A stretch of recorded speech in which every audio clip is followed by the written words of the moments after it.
wa ala alihi wa sahbihi wa mawala la haula wa la quwata illa billah amma ba'du. Alhamdulillah, syukur kita panjatkan kehadirat ilahi Rabbi Allah Subhanahu wa taala atas limpahan ridho dan rahmatnya sematalah. Baru saja kita sholat subuh berjamaah, kemudian sebelumnya qobla subuh. Kita berarti sudah menggenggam dunia dan seisinya. Nabi bersabda, raqatal fajri khairum minad dunya wa ma fiha. 2 rakaat sebelum subuh lebih baik daripada dunia dan seisinya. Amin. Mudah-mudahan kita bisa baik. Sehat para Bapak Ibu sekalian? Alhamdulillah, yang kami hormati sesepuh, para bini sepuh, tokoh masyarakat, pengurus DKM, dari mulai penasehat, dari pengurusnya. Mudah-mudahan kita semua ada dalam ridho Allah Subhanahu wa ta'ala. Amin ya Allah ya Rabbal alamin. Baik para Bapak Ibu sekalian, kita sudah masuk bulan Sya'ban. Banyak ping sebenarnya teh Pak? Tara dihitungnya. Kaping 13. Berarti besok 14, berarti malam nisfu Sya'ban, insyaallah malam Selasa.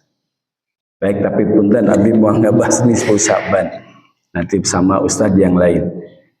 Jamaah sekalian, Rajab boleh berlalu.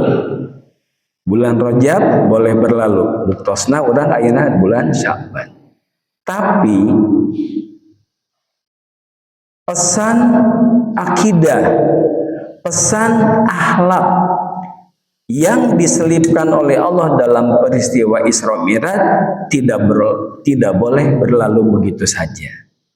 Sekali lagi, Rajab boleh berlalu, tapi pesan akidah, pesan akhlak yang terselip dalam peristiwa Isra Mi'raj tidak boleh berlalu. Kadang itu luput dari renungan kita. Apa itu pesan akidah, pesan akhlak? Sehebat apapun kita, hakikatnya adalah kita seorang hamba Allah. Itu Pak. Jadi pesan akidah, pesan akhlak yang terselip dalam peristiwa Isra Mi'raj yang terkadang kita luput dari renungan kita adalah kedudukan kita sebagai hamba Allah. Sehingga Allah di dalam ayat pertama surat Al-Isra, orang tos apal sadayana, Subhanalladzi asra bi abdihi. Maha suci Allah, zat yang telah memperjalankan hambanya. Di sana Allah memperjalankan sosok yang bernama Nabi Muhammad sallallahu alaihi wasallam. Tapi kunaon teu disebut eta nama Nabi. Beliau memiliki akhlak yang agung. Wa innaka la'ala khuluqin adzim. Allah memuji beliau setinggi langit, bahasa kasarna. Dan sesungguhnya engkau Muhammad memiliki budi pekerti yang agung. Beliau Sayyidul Anbiya wa Mursalin, pemimpin para nabi dan para rasul. Tapi saat peristiwa Isra Mi'raj secara eksplisit, secara tersurat tidak disebut ku Allah. Ku Allah disebutnya kumaha? Bi abdihi. Maha suci Allah yang telah memperjalankan hambanya. Tak iya Pak Ibu sekalian, pesan akidah, pesan akhlak dari peristiwa Isra Mi'raj yang tidak boleh berlalu begitu saja. Dong lain Rajab deui cenah geus we, enggak bisa demikian. Itu adalah pegangan hidup kita sepanjang hayat. Bahwasanya kedudukan kita di dunia ini adalah sebagai hamba Allah. Nah itulah Pak penegasan penting. Sekali lagi, setinggi apapun kita, sehebat apapun kita, sabonghar apapun kita ini adalah hamba Allah. Nah disinilah kita istilahnya apa? Harus merawat kesadaran jati diri bahwasanya kita ini adalah hamba Allah. Nah, sekali lagi kita harus merawat kesadaran diri bahwasannya kita ini adalah hamba Allah. Nah, merawat kesadaran di sini maksudnya kumaha? Pertama, jabatan yang kita emban, kedudukan yang kita duduki, itu jangan sampai membuat kita lupa sujud kepada Allah. Tidak sedikit Pak pejabat, tidak sedikit kaum goniyun, kita sholat, gitunya. Jangan sampai ilmu yang kita kuasai, ya, taruhlah kita misalnya dari pendidikan formal S1 lah, S2 lah, S3 lah, sampai S teler gitunya, kita lupa taat kepada Allah. Jangan sampai demikian. Termasuk harta yang kita miliki pun jangan sampai kita tidak taat kepada Allah. Kemudian kesolehan yang dianugerahkan oleh Allah kepada kita, kita rajin sholat, rajin kajian majelis taklim, wah pokoknya soleh banget lah gitunya. Itu jangan sampai kita menjadi ujub, kita menjadi sok suci, paling suci. Allah mengingatkan, fala tuzakku anfusakum, janganlah kamu merasa paling suci. Sebab hakikatnya kita hamba Allah, pasti pernah keentrepan, hilap dan salah. Al insanu mahalun nisya wal khoto'ah. Kemudian Bapak Ibu sekalian, jamaah sekalian, merawat kesadaran di sini juga bisa berupa apa? Tunduk pada aturan Allah meskipun berat rasanya. Contoh Pak, ekonomi kita sedang tidak baik-baik saja. Abdi tipayun kantos ke MTC, banyak kios-kios yang tutup. Terus punten para pedagang, banyak yang luh lah, ini mati isin, cina gitu kan. Lihat ke pasar baru, biasanya rame ke suara, boleh silahkan gitu ya, rada jempling enak mah, gitu ya. Nah, sehingga pada saat kita mendapatkan harta, Allah sudah memerintahkan, wa atuz zakah, keluarkan zakat. Gerari wah kieu, gerari wah kieu, kudu dikeluarkan zakat. Nah, kita kalau sebagai hamba Allah konsekuen dong, sebagai hamba Allah keluarkan eta zakat. Apalagi ciri orang yang bertakwa, wa fi amwalihim haqqul lisaili wal marhum. Orang-orang yang bertakwa itu menyadari sebagai hamba Allah, pada harta yang dia miliki itu ayah milik orang lain. 2,5% ente seueur. Jadi kalau kita punya uang 1 juta, keluarkan atau 2,5% minimal. Berapa? 25.000, berarti kan? 1/40-nya berarti 39/40 milik orang. Makanya tidak sanggup mengeluarkan. Nah, kalau sebagai hamba Allah, taat tunduk pada aturan Allah. Ya. Kemudian kita pun harus taat tunduk pada Allah sebagai implementasi kesadaran merawat jati diri sebagai seorang hamba, sekalipun itu jujur tidak sesuai dengan keinginan kita, tidak sesuai dengan syahwat kita. Punten orang tua kita meninggal, misalnya punten buat para ibu, qadarullah orang tua kita teh deketna jeung orang para ibunya misalnya. Begitu jeger meninggal, nu capek teh orang sebagai seorang anak perempuan. Datang bab waris. Nah kata Allah, laki-laki 2, perempuan 1. Itu aturan Allah. Jadi jangan sampai ke saudara kandung ibu yang laki-laki, saruakeun we, urang kan capek ngurus kolot. Nah ini, kalau sebagai hamba Allah harus mau diatur ku Allah. Perempuan 1 bagian, laki-laki 2 bagian. Itulah merawat jati diri sebagai seorang hamba, taat tunduk pada aturan Allah sekalipun tidak sesuai dengan syahwat kita. Ceger datang perintah ibadah haji, aduh barudak leutik keneh, saya keur lagi usaha ya, lamun ditinggalkan pasti pesaing saya bakal mengelehkeun. Tapi udah waktunya. Secara fisik kita kuat, secara pesak kita ge kuat, ya otomatis pergilah ibadah haji. Itulah jamaah sekalian. Jadi ayolah kita rawat kesadaran jati diri kita sebagai seorang hamba Allah.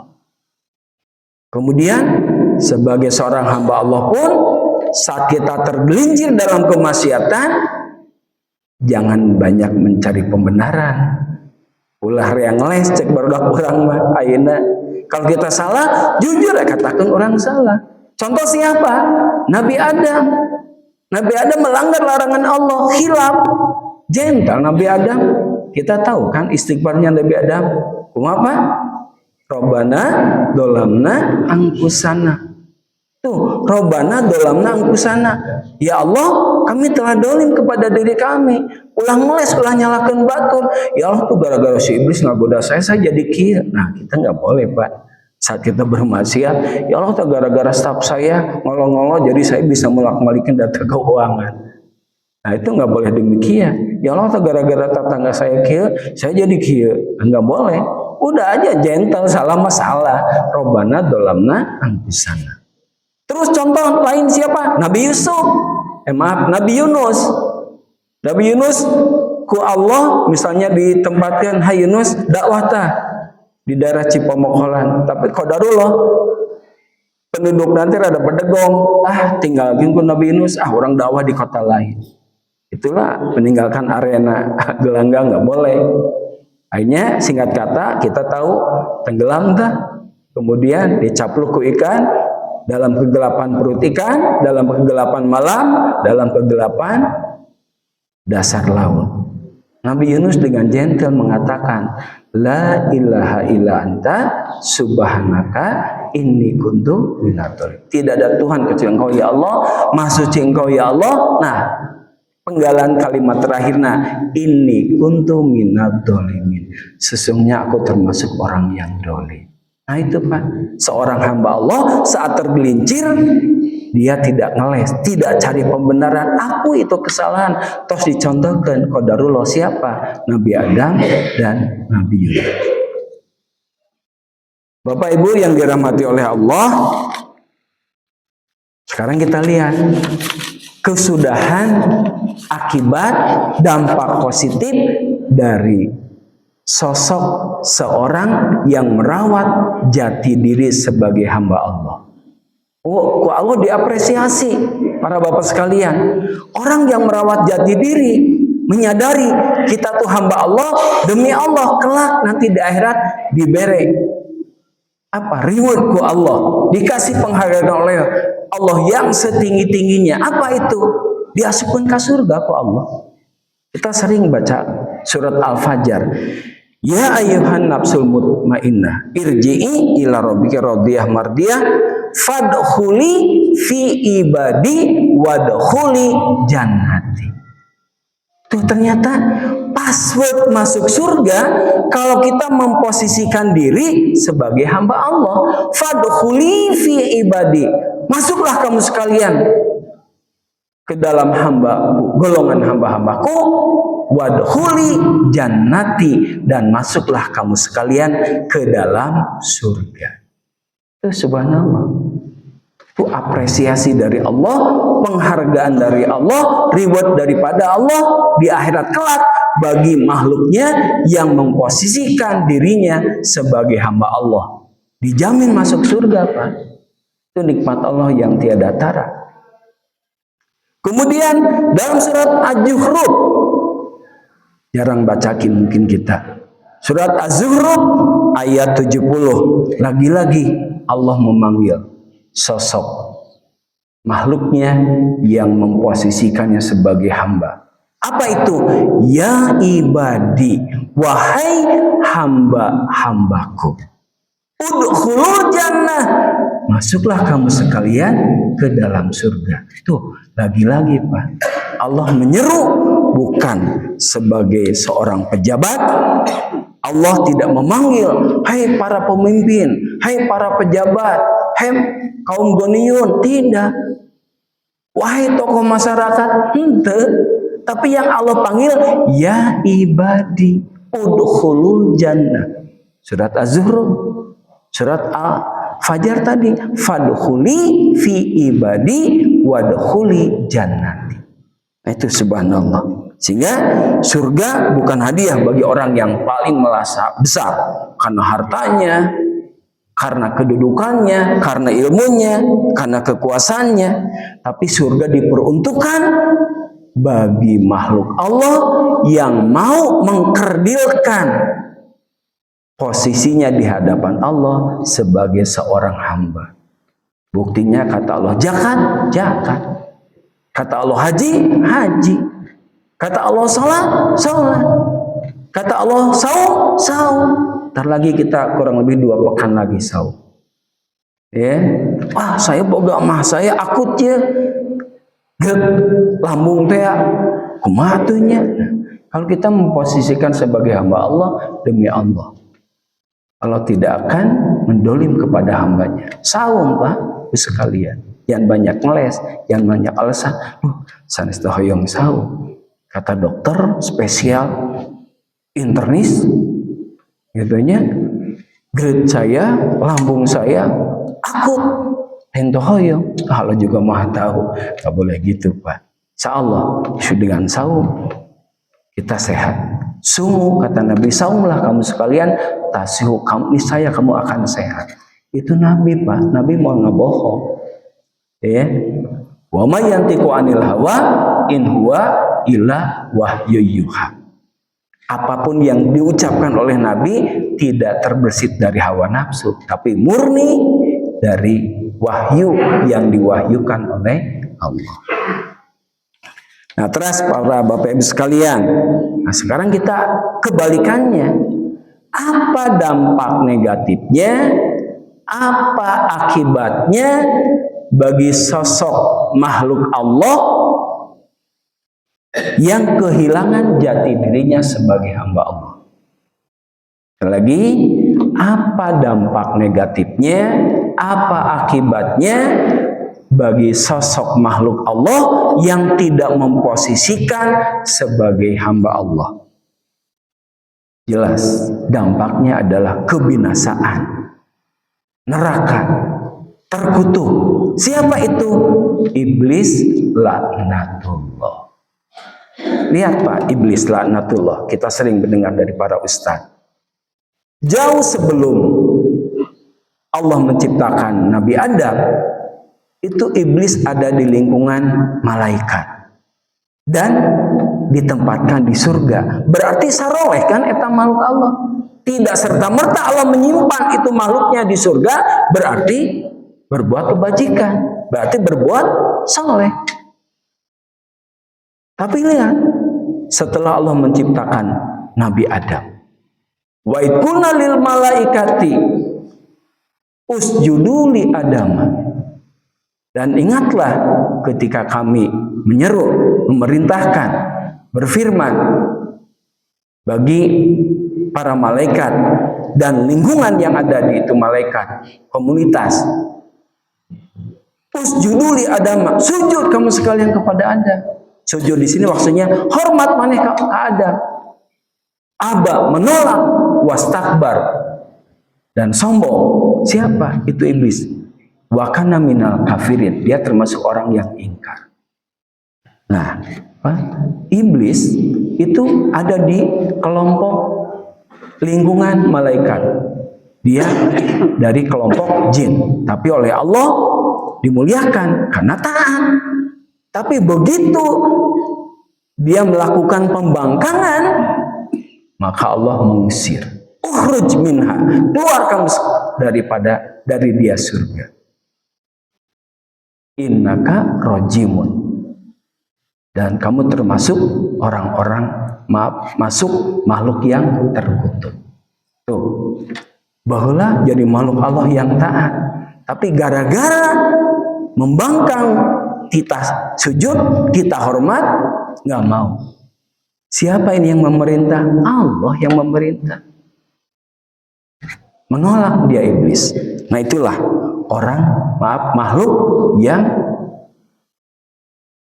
kehilangan jati diri sebagai hamba Allah. Dia tidak mau diperintah oleh Allah. Berarti punten Pak, Namun bedana orang jeung iblis, pada saat datang perintah warisan saruakeun we, datang perintah zakat keheula, datang perintah haji penting mah bager jeung tatangga haji make deui. Berarti punten kalau kita dalam hati kita menolak itu perintah Allah, punten. Namun bedana jeung iblis. Kan iblis ge itu perintah ti Allah. Kita hormat, kita urgensinya apa? Benang merahnya apa? Perintah Allah. Lah, jadi mangga hati-hatilah. Ayo rawat jati diri kita sebagai hamba Allah. Kemudian kalau kita menolak perintah Allah, berarti secara tidak langsung kita merasa yang paling hebat.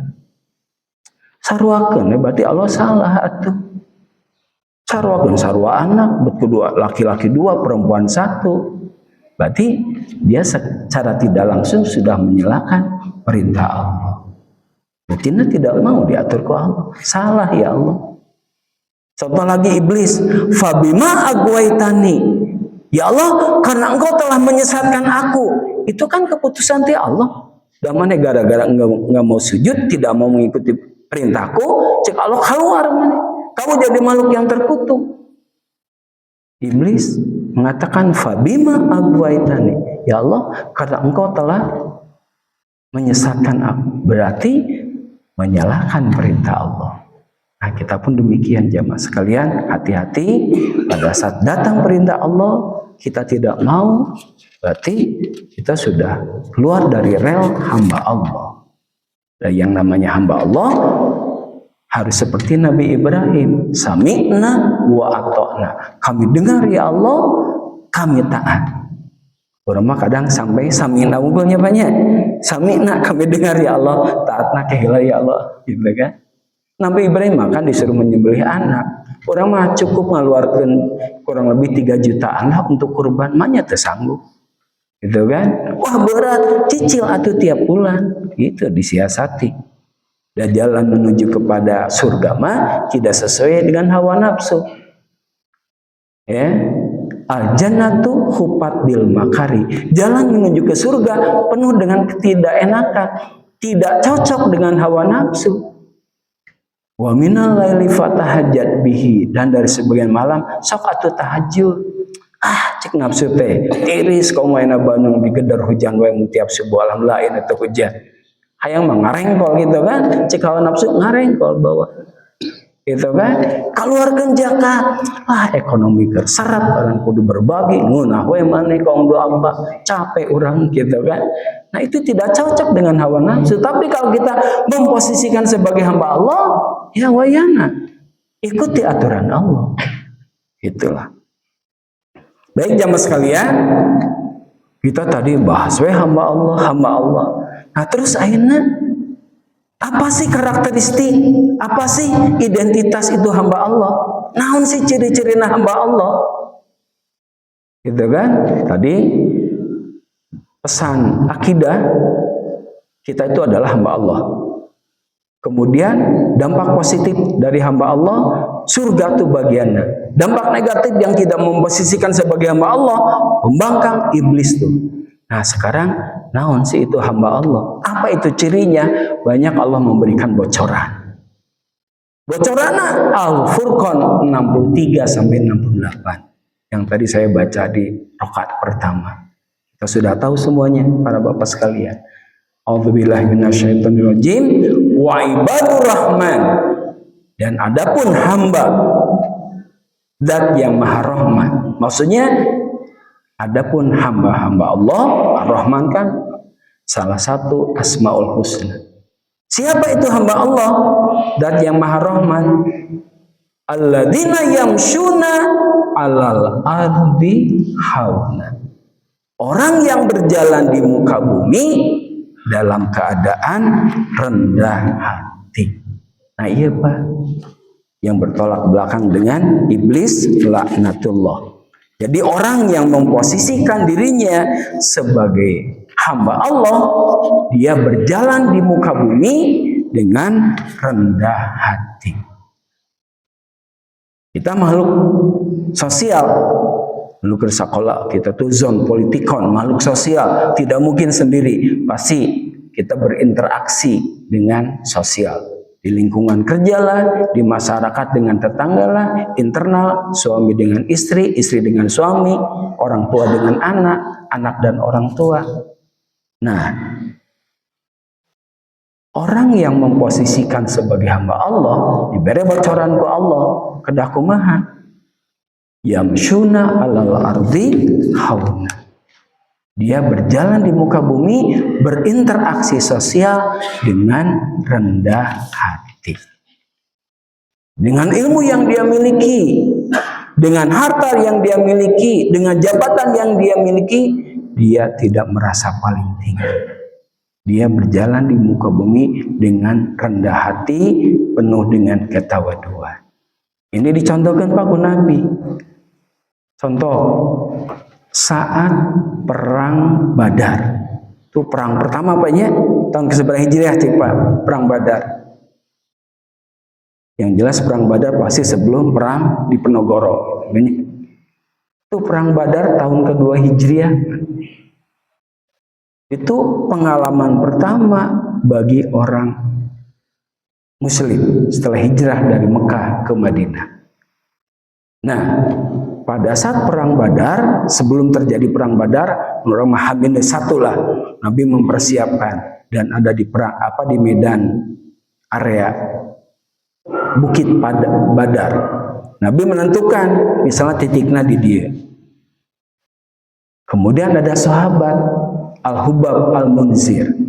Ya Rasul, cek istilah bahasa Abdullah. Ya Rasul punten, engkau menentukan titik kita di sini untuk besok perang Badar. Punten itu perintah Allah atau taktik perang dari engkau? Kata Nabi, oh iya taktik perang. Ti saya iya. Nah, maka sahabat Al-Hubab Al-Munzir, seorang sahabat Nabi di bawah level Abu Bakar, Umar, Utsman, Ali. Ya Rasulullah, punten pamendak abdi ulah di dia. Mending kita bertahan di mana? Di dekat sumur Badar. Kita kuasai itu sumur Badar ti ayeuna, sehingga kita tidak kehilangan air. Sehingga musuh pasti akan kekurangan air. Maka kata Nabi, diterima itu saran Al-Hubab Al-Munzir. Tuh, ya. Nah, di sini Nabi menunjukkan sifat rendah hati, tawadu. Nabi tengah debat, siapa lu? Cina, orang Nabi atau orang Rasul. Tapi Nabi tidak. Nabi istilahnya tidak takut harkat martabak, nah gitunya jatuh gara-gara menerima saran di sahabat. Kemudian contoh yang lain lagi saat perang Khandaq. Wah, kan kaum muslimin dikepung dari berbagai arah oleh pasukan koalisi.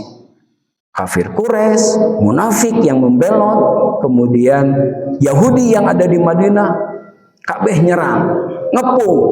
Maka Nabi hasil daripada intelijen mata-mata, Nabi musyawarah. Wahai sahabat, orang dikepung ke pasukan koalisi. Cik kira-kira taktik perang kumaha ya? Maka muncul sahabat Salman Al-Farisi. Bahasa kasarnya, beliau sahabat junior. Beliau bukan orang Arab. Di mana eta? Di Parsi kan? Salman Al-Farisi di Parsi, di Iran ayeuna. Ya Rasulullah, izin. Dulu waktu kami di Persia, karena Persia udah maju Pak, itu ada taktik perang. Apa? Menggali parit. Kita gali parit. Madinah keliling ku parit. Diterima aku Nabi Pak. Sehingga ada hadis Nabi, antum a'lamu bi umuri dunyakum. Urusan dia, kamu sekalian lebih tahu. Tuh, lagi-lagi Nabi menunjukkan kerendahan hati, tawadu. Sekalipun dia bukan orang Arab, dia sahabat junior, tidak selevel Abu Bakar, Umar, Utsman, Ali. Nabi tidak menolak itu saran. Nah, ini cermin buat kita. Sehebat apapun kita, otomatis posisikanlah. Kalau kita ingin dicap oleh Allah sebagai hamba Allah, ayo rendah hati dalam berorganisasi. Kalau orang senior yang merintis, satu organisasi, satu daerah. Jangan sampai demikian. Termasuk kita jangan sampai merasa paling berjasa. Memang ya organisasi digedekan ke orang, orang teing, itu jangan sampai demikian. Contohlah Nabi, beliau tawadu, rendah hati. Ya, jadi istilahnya jangan sampai merasa paling benar dengan ilmu yang kita kuasai. Jangan merasa paling berjasa dengan donasi-donasi yang kita berikan ke satu lembaga. Maka tetaplah kita jadikan sebagai hamba Allah yang rendah hati. Alladzina yamshuna 'alal ardi hauna. Kemudian wa idza khatabahumul jahiluna qalu salama.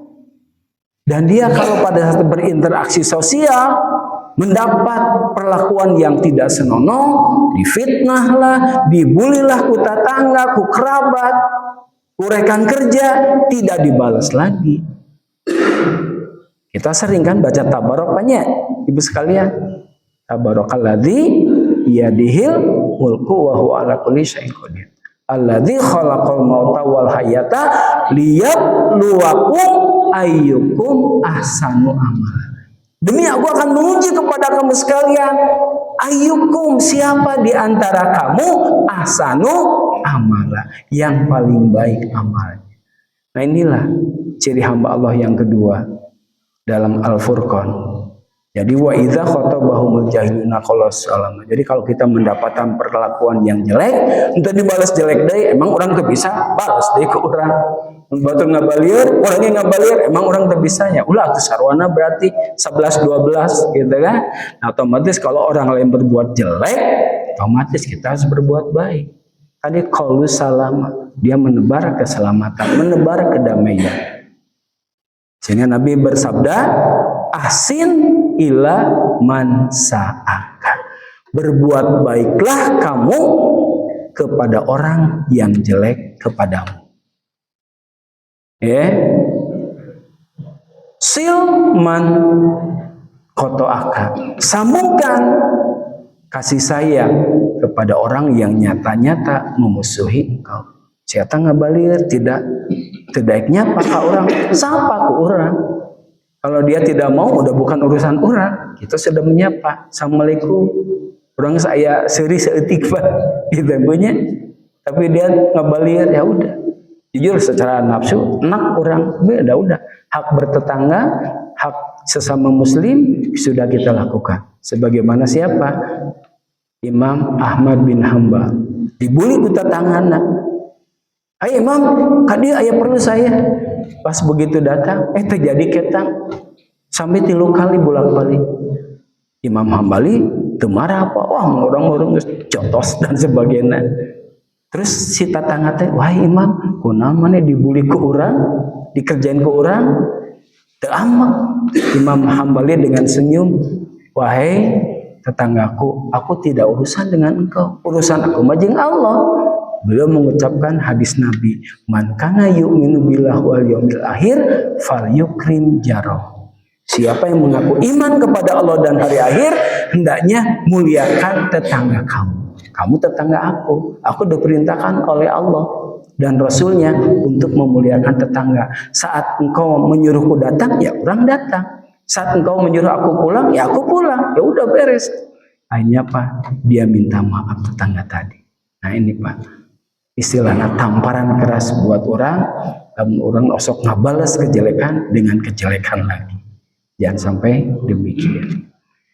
Baik, yang berikutnya ciri hamba Allah dalam ayat berikutnya, walladzina yabituna lirabbihim sujada wa qiyama.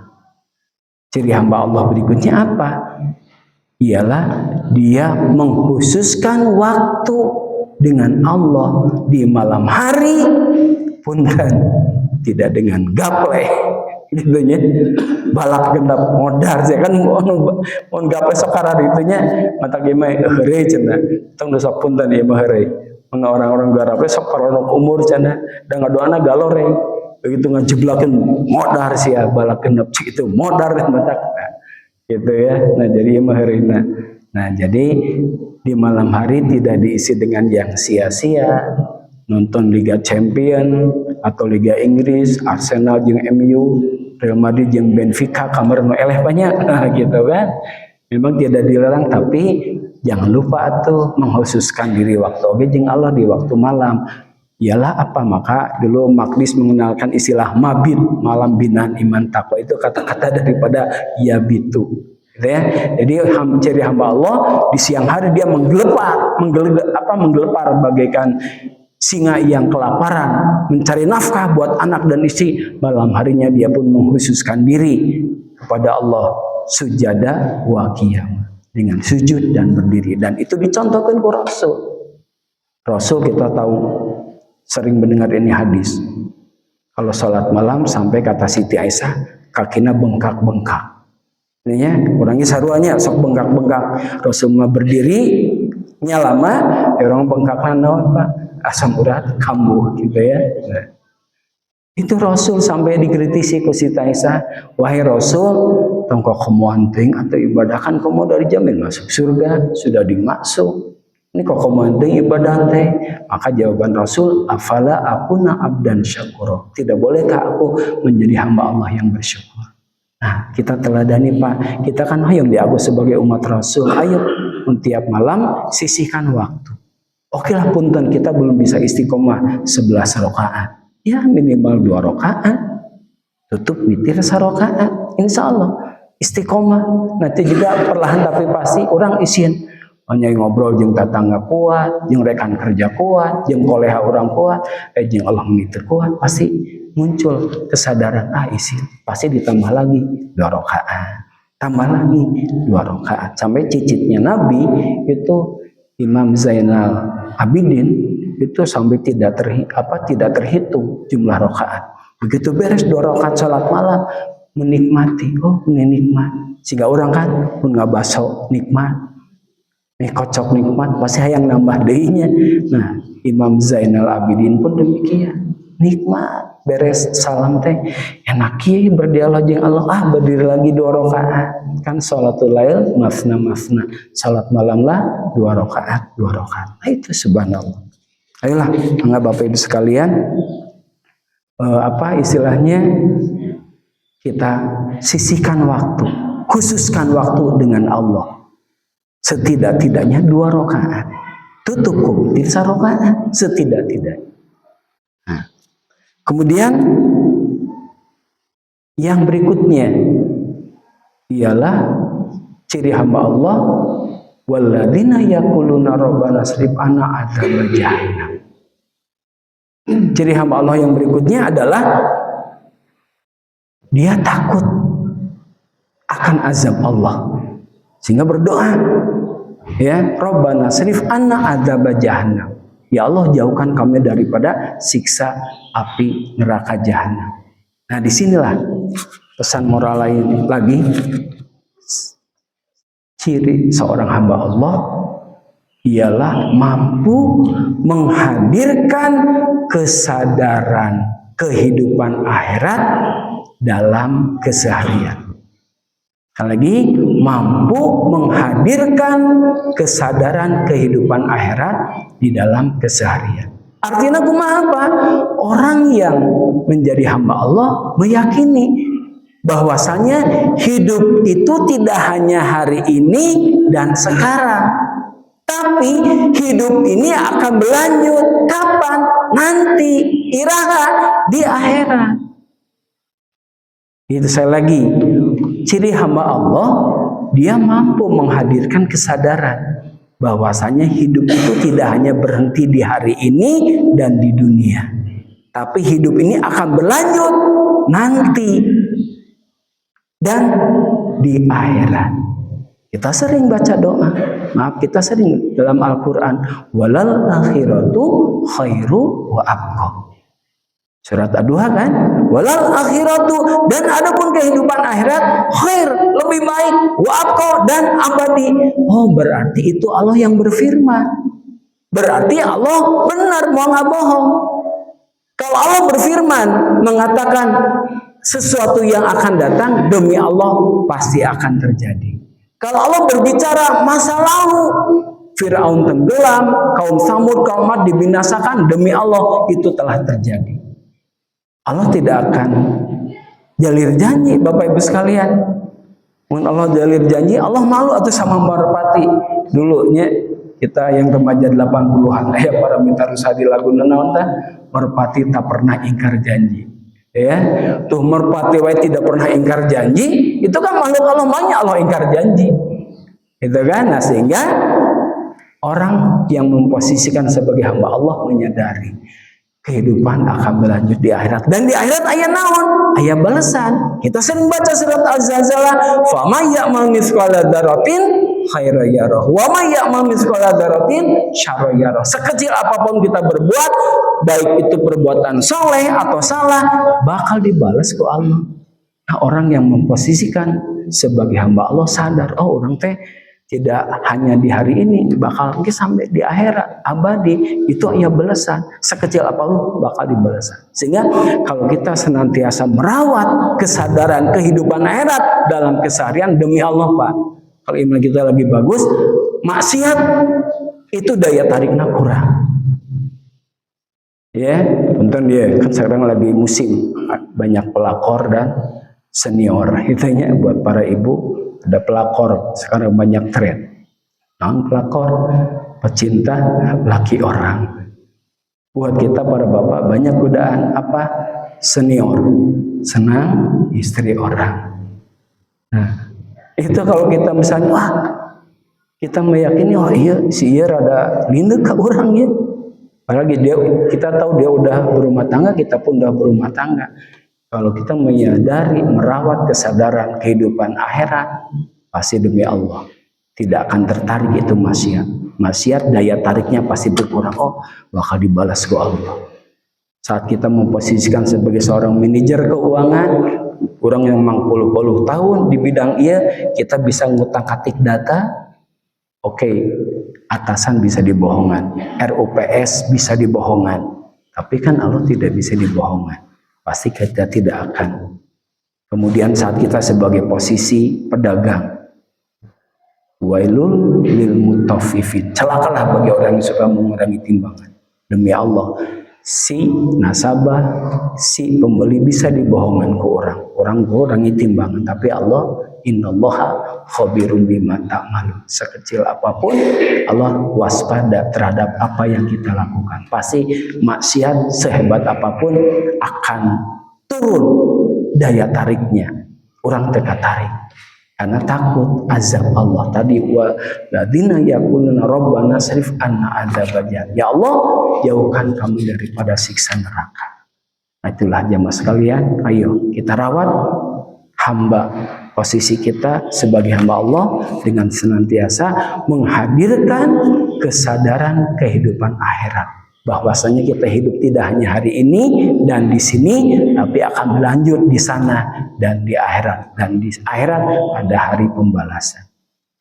Yang berikutnya waladina yaqulu, yang berikutnya waladina idza anfaqu, dia berinfak tapi posisinya tidak boros dan juga tidak pelit. Jadi orang yang hamba Allah, dia tidak boros hidupnya dan juga tidak kikir. Terakhir ayat 68 ialah apa? Orang yang memposisikan sebagai hamba Allah, apa itu? Dia senantiasa menjaga tauhidnya, tidak menyembah kepada selain Allah, tidak menyembah Allah dan juga menyertakan, berarti tidak musyrik. Dia juga menjaga kehormatan, tidak berzina. Dia pun istilahnya tidak menjaga hubungan dengan orang lain, tidak memfitnah dan lain-lain. Itulah jam sekalian yang bisa disampaikan, sehingga ayolah kita rawat jati diri kita sebagai hamba Allah, taat tanpa banyak bantahan, rendah hati tanpa merasa paling suci. Saat jatuh tidak putus asa. Walatak natu min rahmatillah. Saat salah dia kembali seperti Nabi Adam dan Nabi Yunus, dan dia dalam keseharian sederhana tapi penuh takwa. Dan kita harus meyakini Nabi Adam selamat bukan karena tanpa dosa. Beliau pernah berdosa, tapi ia tahu posisi sebagai hamba, dia sadar kembali kepada Allah dan beristighfar.